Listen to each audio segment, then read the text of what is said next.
വടക്കൻ കേരളത്തിൽ വ്യാപക മഴക്കെടുതി. താഴ്ന്ന പ്രദേശങ്ങളിൽ വെള്ളക്കെട്ട് രൂക്ഷമാണ്. കണ്ണൂർ പാനൂരിൽ KSEB ജീവനക്കാർ സഞ്ചരിച്ച ജീപ്പ് വെള്ളക്കെട്ടിലകപ്പെട്ടു.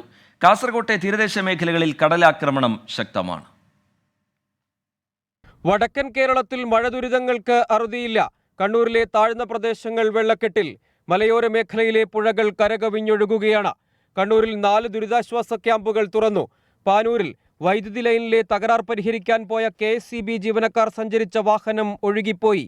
വാഹനത്തിലുണ്ടായിരുന്ന 3 ജീവനക്കാരെയും ഫയർഫോഴ്സ് രക്ഷപ്പെടുത്തി. ഇരിട്ടി തളിപ്പറമ്പ് റോഡിൽ മണ്ണിടിഞ്ഞു. പാലക്കാട് ആലത്തൂർ തോണിപ്പാടത്ത് കനത്ത മഴയിൽ വീട് തകർന്നു. കാസർഗോഡ് തേജസ്വിനി പുഴയിൽ ജലനിരപ്പ് ക്രമാതീതമായി ഉയർന്നു. പുത്തികെ പുഴ കരകവിഞ്ഞൊഴുകുകയാണ്. നീലേശ്വരത്ത് താഴ്ന്ന പ്രദേശങ്ങളിൽ വെള്ളം കയറി. കർണാടക ഉൾവനത്തിൽ ഉരുൾപൊട്ടിയെന്നാണ് നിഗമനം. കോഴിക്കോട് മുക്കം അഗസ്ത്യമൂഴി കൈതപ്പൊയിൽ റോഡ് വിണ്ടുകീറി. നവീകരണം നടക്കുന്ന റോഡാണ്.